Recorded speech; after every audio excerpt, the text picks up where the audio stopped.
Napakatagal ng panahon. Ang lumipas nang huli tayong nagkita.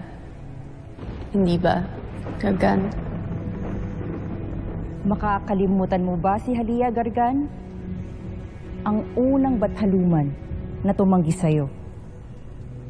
Ang unang nilalang na hindi natakot sa iyong kapangyarihan. O ang unang nilalang na hindi ka minahal.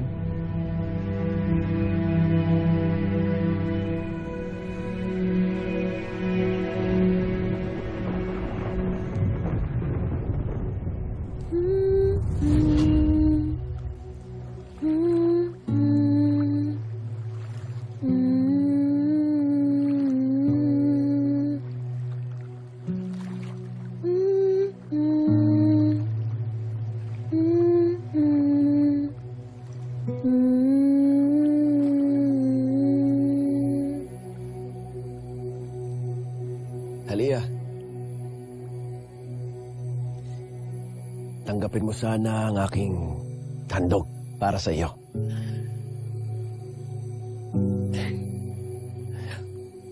Tinipon ko ang mga litap-tap na ito upang magsilbing tanglaw mo lagi.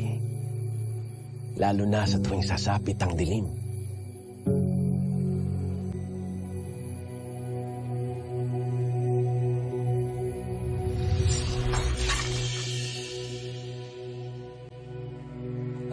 Bakit mo tinapon?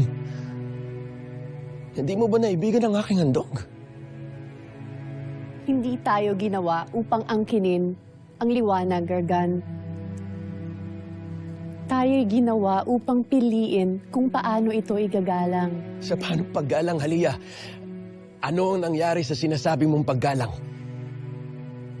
Hindi ba't pinalayas tayo sa kataas-taasang devas kung kaya't humantong tayo dito sa daigdig na ito? Halia, ikaw at ako.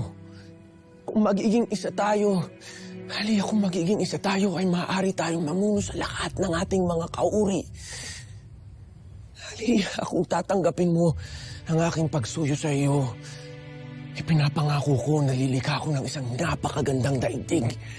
Napakagandang daigdig na isang gagawin kong alay para lamang sa iyo, Halia. Kinalulungkot ko, Gargan. Ngunit hindi kita maaaring tanggapin. Dahil ang iyong puso ay naghahangad na maghari.